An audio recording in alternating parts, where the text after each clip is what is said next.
I hope সবাই প্রিপোজিশনের যে first লেকচারটা সবাই কমপ্লিট করছো। আমরা যে প্রিপোজিশন টপিকটা আছে এই টপিকটাকে আমরা 3 ভাগে ভাগ করতে পারি। প্রথমে আমরা হচ্ছে ক্লাসিফিকেশন, প্রিপোজিশনের ক্লাসিফিকেশন, এখান থেকে প্রশ্ন আসতে পারে। সো এই যে ক্লাসিফিকেশন যেটা সেটা কিন্তু আমরা শেষ করে ফেলছি প্রথম লেকচারে। কেউ যদি এখনো না করে থাকো তাহলে ওটা শেষ করবা। এরপরে আসো, এরপরে হচ্ছে কিছু ইম্পর্টেন্ট রুলস যেটা আমরা আজকের ক্লাসে শিখবো। এই ইম্পর্টেন্ট রুলসগুলো কাজে লাগবে কিসে? একটা হচ্ছে সেন্টেন্স কারেকশনে, আর একটা হচ্ছে ইউজ অফ প্রিপোজিশন। ঠিক আছে, কোন প্রিপোজিশনটা ওইখানে বসবে, একটা যে ব্ল্যাঙ্ক থাকে ওই ব্ল্যাঙ্কে কোন প্রিপোজিশনটা বসবে, ফাঁকা স্থানে কোন প্রিপোজিশনটা বসবে, এটা হচ্ছে ইউজ অফ প্রিপোজিশন।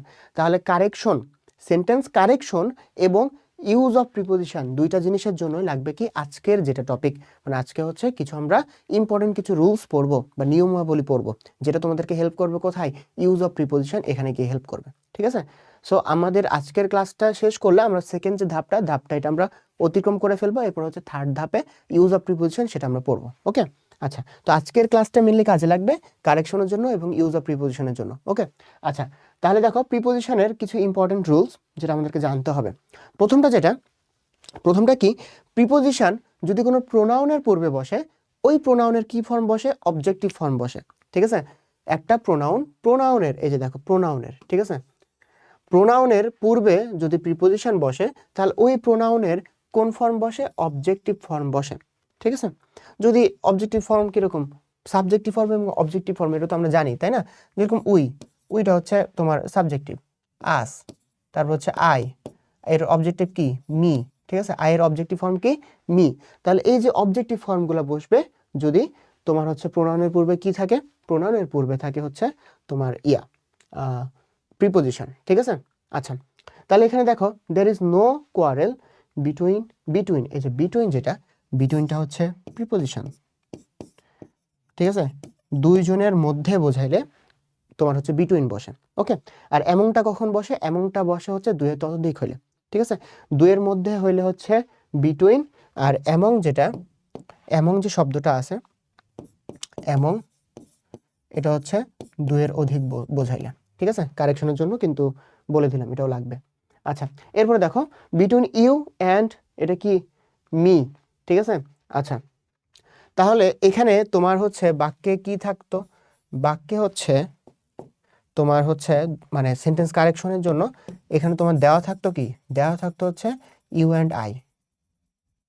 ঠিক আছে, তোমাকে এরপরে কারেকশন করতে হইতো, তাহলে দেওয়া থাকতো ইউ অ্যান্ড আই।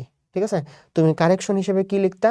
কারেকশন হিসেবে লিখতা there is no quarrel between you and me. ঠিক আছে, তাহলে বাকিটা সব কিছুই সেম। তাহলে এখানে কি হবে? You and me. ঠিক আছে, এটা হচ্ছে কারেকশন, ইউ অ্যান্ড মি। তাহলে এখানে ইউ অ্যান্ড মিটা কেন বসলো? কারণ যে প্রোনাউনের পূর্বে কি বসছে? প্রিপোজিশন বসছে। তাহলে এটা হচ্ছে আমাদের সহজ ছিল। আচ্ছা, এরপরেরটা কি? এটা দেখি একটু। এরপরেরটা হচ্ছে প্রিপোজিশনের পরে যদি ভার্ব বসে। ঠিক আছে, প্রিপোজিশনের পরে ভার্ব বসছে, তাহলে ভার্বের সাথে কি হবে? ভার্বের সাথে হচ্ছে আইএনজি যোগ হবে। ঠিক আছে, তাহলে ভার্বের সাথে আইএনজি যোগ হবে। ওকে, যদি প্রিপোজিশনের পরে কি বসে? ভার্ব বসে। কিন্তু যদি টু থাকে তখন কি হবে? টু থাকলে টু প্লাস অলওয়েজ কি বসে? ভার্বের বেস ফর্ম বসে। ঠিক আছে, মানে টুটা যদি সিম্পল প্রিপোজিশন হিসেবে বসে, টু এর পরে কি বসবে? টু এর পরে হচ্ছে ভার্বের বেস ফর্ম বসবে। ঠিক আছে, উইথ আ ভিউ টু, এই যে কথাটা আমি বললাম উইথ আ ভিউ টু, এটা কিন্তু কোনো সিম্পল প্রিপোজিশন না। ঠিক আছে, প্রিপোজিশনের ক্লাসিফিকেশনে পড়াইছি, শুধু টু এটা হচ্ছে সিম্পল প্রিপোজিশন, কিন্তু উইথ আ ভিউ টু অনেকগুলো শব্দ একসাথে বসছে। ঠিক আছে, এটা ওই যে ডাবল, কম্পাউন্ড, তারপর হচ্ছে তোমার তোমার যে ফ্রেজ অনেকগুলো ছিল তাই না? তাহলে তোমার যদি শুধু টু সিম্পল প্রিপোজিশন হিসেবে টু যদি থাকে তখন ভার্বের বেস ফর্ম হবে। ওকে, আচ্ছা, তাহলে দেখো হি ইজ ফন্ড অফ, এটা কি কারেকশন করলে কি হবে? হি ইজ ফন্ড অফ, বাকিটা সেম, এখানে কি হবে? ড্রিঙ্কিং হবে। কেন ড্রিঙ্কিং হবে? কারণ এই যে ভার্বের পূর্বে বসছে, ভার্বের পূর্বে তোমার যদি প্রিপোজিশন থাকে তাহলে ভার্বের সাথে আইএনজি যোগ হয়। এখানে দেখো টু আছে, তাহলে টু প্লাস ভার্বের বেস ফর্ম হবে, তাহলে টু ডু দা সাম।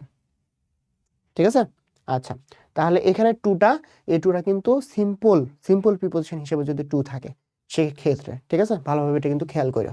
আচ্ছা, এরপর আসো, এরপর হচ্ছে কোনো দিকে যদি গতি বোঝায়, কোনো দিকে একটা গতি বোঝাচ্ছে, যেরকম I am going to Dhaka, I am going to Dhaka, এই যে ঢাকার দিকে আমি যাচ্ছি, একটা গতি বোঝাচ্ছে। গতি বোঝাইলে ওটা কি হবে, গতি বোঝাইলে তোমার এখানে টু বসবে। ওকে, আচ্ছা। আর ভিতরে স্থিতি অবস্থায় আছে, কোনো গতি বোঝাইতেছে না, কোনো কিছু একটা ভিতরে স্থিতি অবস্থায় প্রেজেন্ট আছে, এটা বোঝাইলে কি হবে, এটা বোঝাইলে হবে ইন। যেরকম ক্লাসরুমে, he is in the classroom, ক্লাসরুমের মধ্যে সে আছে, ঠিক আছে। কারণ ক্লাসরুমের মধ্যে তাই সে স্থিতি অবস্থায় আছে না। আর যে ঢাকায় যাচ্ছে ওটা কি একটা গতি বোঝাচ্ছে, ঠিক আছে। সো এই ক্ষেত্রে ক্লাসরুমের মধ্যে যদিও তুমি নড়াচড়া না করে থাকো না, তোমার তো একটু হাত পায়ের গতি থাকেই, ঠিক আছে, তুমি তো নড়াচড়া করো, বাট এটা স্থিতি বোঝাইতে এই দুইটার মধ্যে তুলনা করছে যে তোমার অবস্থানটা ক্লাসরুমের মধ্যে আছে, ঠিক আছে। আর গতি বোঝাইতে যে তুমি হচ্ছে একটা পথে যাত্রা করতেছো, ঠিক আছে, কোনো কিছু একটা উদ্দেশ্যে যাত্রা করতেছো। তো এই ক্ষেত্রে টু, আর এই ক্ষেত্রে কি বসবে, ইন বসবে। ওকে, আচ্ছা। এরপর এটাতে আসো, কোনো কিছুর মানে উপরে যদি স্পর্শ অবস্থায় থাকে, ঠিক আছে, স্পর্শ করা অবস্থায় থাকে কোনো কিছুর উপরে, এই যে দেখো আমার হাতের উপরে আমি যদি এই পেনটা কলমটা রাখি, তাহলে দেখো সেই স্পর্শ করে আছে, মানে আমার উপরে এই যে এই হাতের উপরে আছে কিন্তু স্পর্শ করে আছে, এরকম যদি হয় তাহলে কি বসবে, অন, ঠিক আছে। তাহলে এখানে কিন্তু দুইটা জিনিস মাথায় রাখতে হবে, উপরে এবং স্পর্শ, উপরে থাকবে এবং স্পর্শ করে থাকবে, এরকম ক্ষেত্রে কি হবে, অন বসবে, ঠিক আছে। আর ধরাছোঁয়ার মধ্যে যদি থাকে, ঠিক আছে, স্পর্শ নাই, স্পর্শ কিন্তু শেষ, স্পর্শ শেষ, এরপরে আরো উপরে, মানে উপরে আছে কিন্তু ধরাছোঁয়ার মধ্যে আছে, ধরাছোঁয়ার মধ্যে আছে, তুমি হাতে নাগালে পাইতেছো, ঠিক আছে। এরকম যদি হয় তাহলে কি হবে, তোমার হচ্ছে ওভার হবে, ঠিক আছে। এটাতে কি হবে, এটাতে বোঝাইলে ওভার হবে, ঠিক আছে। এটাতে কি হবে, এটাতে বোঝাইলে ওভার হবে। ওকে, তাহলে ধরাছোঁয়ার মধ্যে বাট উপরে, উপরে ঠিক আছে, বাট ধরাছোঁয়ার মধ্যে। যেরকম আমার মাথার ঠিক ওপর দিয়ে একটা পাখি উড়ে যাচ্ছে, উড়ে গেল ধরো, ঠিক আছে, মানে যেটা আমি ধরাছোঁয়ার মধ্যে, আমি যদি হাতটা বাড়াই তাহলে হয়তো পাখিটাকে ধরতে পারতাম, এরকম যদি বোঝায়, ঠিক আছে। The bird is flying over my head, আমার মাথার ওপর দিয়ে বার্ডটা বা পাখিটা উড়ে যাচ্ছে, এরকম বোঝাইতেছে, ঠিক আছে। সো ধরাছোঁয়ার বাইরে, ভিতরে বোঝাইলে ওটা কি হবে, ওভার হবে। কিন্তু ধরাছোঁয়ার বাইরে যদি বোঝায়, এরোপ্লেনের কথা, ঠিক আছে, এরোপ্লেনকে আমি কখনো হাত দিয়ে ধরতে পারবো, ধরাছোঁয়ার মধ্যে আছে, ধরাছোঁয়ার মধ্যে তো নাই। সো প্লেনটা যখন আকাশে উঠতেছে এটা কি হবে, ওটা অ্যাবভ হবে, ঠিক আছে। আরেকটা কি ক্ষেত্রে, আরেকটা হচ্ছে ঝুলন্ত অবস্থায়, ঠিক আছে। এই যে দেখো, the fan is moving above my head, ঠিক আছে। তাহলে এই যে ফ্যান, যেটা ফ্যানটা কি ঝুলে আছে না, ফ্যানটা তো ঝুলে থাকে, একটা রড দিয়ে ঝুলে থাকে, তাই তো। যদি এরকম ঝুলন্ত অবস্থা বোঝায় এবং কি ধরাছোঁয়ার বাইরে বোঝায়, ঠিক আছে, ধরাছোঁয়ার মধ্যে হইলে ওভার, ধরাছোঁয়ার মধ্যে হইলে ওভার, কিন্তু ধরাছোঁয়ার যদি বাইরে বোঝাই, ধরাছোঁয়ার বাইরে বোঝাই, তাহলে কি হবে, তাহলে হবে হচ্ছে অ্যাবাভ, তাহলে প্লেনের ক্ষেত্রে হবে অ্যাবাভ। আর এই যে বার্ডের ক্ষেত্রে এখানে কি বসছে, ওভার বসছে, ঠিক আছে। আচ্ছা, আর যে ফ্যানটাও কি বসছে, অ্যাবাভ বসছে, ঠিক আছে। কেন, কারণ এটা হচ্ছে ধরাছোঁয়ার বাইরে অথবা ঝুলন্ত, দুইটার মধ্যে একটা বোঝাইতেছে, এখানে কি বোঝাইতেছে, ঝুলন্ত বোঝাইতেছে। আচ্ছা, এরপর আসো, কোনো কিছু থেকে আসা যাওয়া তৈরি বোঝালে, ঠিক আছে, আসা যাওয়া অথবা তৈরি বোঝাইলে এটা কি হবে, এটা হবে হচ্ছে ফ্রম। যেরকম হি কামস ফ্রম ঢাকা, এখানে ঢাকা থেকে আসছে, আসা বোঝাইতেছে, ঠিক আছে। আবার যাওয়াও বোঝাইতে পারে, যেরকম he is going, he is going to Dhaka from Rajshahi, ঠিক আছে, রাজশাহী থেকে তোমার ঢাকার দিকে যাওয়া বোঝাইতেছে। সো আসা যাওয়া এই যে শব্দগুলা এরকম বোঝাইলে কি হবে, ফর্ম হবে। ফর্মের ইউজ তোমরা পারো, খুবই সহজ। এরপর আসো, ভেতরে প্রবেশ বোঝাইলে the teacher entered into classroom, দেখো ভেতরে প্রবেশ করতেছে, এরকম একটা গতিশীল একটা অবস্থা, ঠিক আছে। ভেতরে অবস্থান করছে, এটা ইন, ঠিক আছে, এটা হচ্ছে ইন। আর ভেতরে প্রবেশ করতেছে এটা কি, এটা হচ্ছে ইনটু, ঠিক আছে, এটা হচ্ছে ইনটু। দেখো, the teacher entered into classroom, ঠিক আছে, ভেতরে প্রবেশ করলো, একটা গতিশীল অবস্থা। তাহলে এই যে ইনটু, যেটা ইনটুতে একটা গতিশীল একটা অবস্থা বোঝাবে, এটা একটু আমাদের খেয়াল রাখতে হবে, ঠিক আছে। ভিতরে ঢুকতেছে এরকম একটা জিনিস বোঝাবে, এটা হলে তখন আমরা কি বসাবো, ইনটু বসাবো। আর ভিতরে স্থিতিশীল অবস্থায় আছে, তখন আমরা কি বসাবো, ইন বসাবো, ঠিক আছে। আচ্ছা, এরপরে আসো, কোনো কিছুর ভেতর এক প্রান্ত থেকে অন্য প্রান্তে যাওয়া বোঝাইলে কি হবে, থ্রো হবে, ঠিক আছে, এক প্রান্ত থেকে অন্য প্রান্তে বোঝাইলে। দেখো, he looks outside through the window, মানে জানালা দিয়ে আমি হচ্ছে বাইরে দেখলাম, ঠিক আছে। তাহলে আমরা জানালা দিয়ে একটা প্রান্ত থেকে শেষ প্রান্ত যতদূর চোখ যায় পুরোটা দেখি, তাই না। তাহলে এক প্রান্ত থেকে অন্য প্রান্ত বোঝাইছে, এই ক্ষেত্রে কি বসছে, এই ক্ষেত্রে থ্রো বসছে, ঠিক আছে।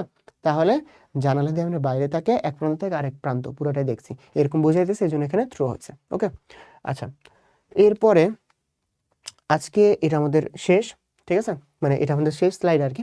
আচ্ছা, কারো অধীনে বা নিচে বোঝাইতে কি বসে? আন্ডার বসে। কারো অধীনে বোঝালেও কিন্তু আন্ডার বসবে, ঠিক আছে। হি স্যাট আন্ডার দ্য ট্রি, এই যে আন্ডার নিচে বোঝাইতেছে, ঠিক আছে, নিচে বোঝাইতেছে। এটা কি বোঝাইতেছে? এটা বোঝাইতেছে নিচে, যে গাছের নিচে বসছে, ঠিক আছে, এটা বোঝাইতে এখানে আন্ডার বসছে। আবার যদি এরকম একটা বাক্য লিখি, ধরো যে he works under my supervision, ঠিক আছে, তাহলে দেখো সে আমার আন্ডারে কাজ করতেছে, ঠিক আছে, আমার অধীনে কাজ করতেছে। ওকে, তাহলে অধীন বোঝালে কিন্তু আন্ডার বসে, আবার নিচে বোঝালেও আন্ডার বসে। এরপরে দেখো বিলো, বিলো হচ্ছে কোনো কিছুর নিচে, এটা তুমি বুঝতেছো যে কোনো কিছু বিলো মানে হচ্ছে নিচে, ঠিক আছে, তাহলে কি কোনো শ্রেণী বা পর্যায়ের নিচু অবস্থানে অথবা সংখ্যার যদি কম বোঝায়, কোনো একটা সংখ্যার যদি কম বোঝায়, তাহলে কি হবে? তাহলে তোমার হচ্ছে বিলো হবে, ঠিক আছে। বিলোর ইউজটা খুবই সহজ, যেরকম the percentage of poor people is below average, average যেটা আছে তার থেকে নিচে, ঠিক আছে। এই বাক্যটা একটু ইনকমপ্লিট থেকে গেছে, ইন মাই সোসাইটি, মানে আমার যে সোসাইটি আছে, ঠিক আছে, আমার সোসাইটিতে যে পুয়ার পিপল আছে তারা হচ্ছে পার্সেন্টেজেরও মানে অ্যাভারেজেরও বিলো নিচে, ঠিক আছে। এটা বোঝাইতে এখানে কি বসছে? যে তোমার বিলোটা এই বিলোটা বসছে, ঠিক আছে। সো আমরা আজকের ক্লাসটা হচ্ছে খুবই সংক্ষিপ্ত আর কি। সো এখানে হচ্ছে মানে বেশ কিছু ইম্পর্টেন্ট যেগুলো হচ্ছে তোমার পরবর্তীতে ইউজ অফ প্রিপোজিশনের জন্য লাগবে, সেগুলো আমরা অনেক কিছু এখানে শিখে ফেললাম। আচ্ছা, ইউজ অফ প্রিপোজিশন যেটা, সেটা একটু লেন্দি হবে হয়তো, ঠিক আছে। আচ্ছা, কারণ আমরা হচ্ছে কয়টা ক্লাসে শেষ করব, হচ্ছে 2 থেকে 3টে ক্লাসের মধ্যে শেষ করার। ওকে, 2টা ক্লাসের মধ্যে বা 3টে ক্লাসের মধ্যে আমি ট্রাই করব শেষ করার। এবং ইউজ অফ প্রিপোজিশন আমরা যেটা করি, ভুল যেটা করি, যে আমরা হচ্ছে ঝাড়া পড়তে যাই, ঠিক আছে। অ্যাপ্রোপ্রিয়েট প্রিপোজিশনের কথা কিন্তু আমরা বলতেছি না, অ্যাপ্রোপ্রিয়েট প্রিপোজিশন আমরা শিখবো, সমস্যা নাই। ইউজ অফ প্রিপোজিশন যেটা, আমরা ঝাড়া নিয়মগুলো পড়তে যাই, ঠিক আছে। আমি যেটা করব পার্থক্য আকারে পড়বো, ঠিক আছে।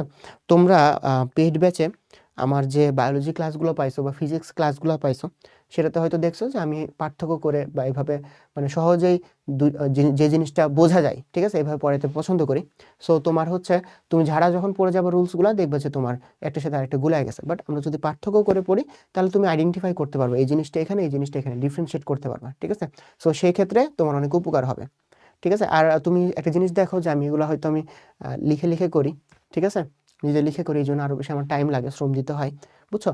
সো আমি যেটা করব যে এখানে যদি আমি লিখে করি, তাহলে দেখা যায় আরও বেশি টাইম লাগতেছে। আমি হয়তো খাতায় লিখলাম, লিখে সবগুলো নোট নিয়ে আসলাম, এরপরে হচ্ছে স্লাইড মেকারকে দিয়ে স্লাইড বানিয়ে নিলাম, ঠিক আছে। এটা করলে আই হোপ আরেকটু আমার পরিশ্রমটা কম হবে। ওকে, আচ্ছা, তাহলে আজকের ক্লাসটা এখানে শেষ করি, খুবই সংক্ষিপ্ত ছিল। আর আমরা নেক্সট ক্লাস থেকে ইউজ অফ প্রিপোজিশন এটা শুরু করব।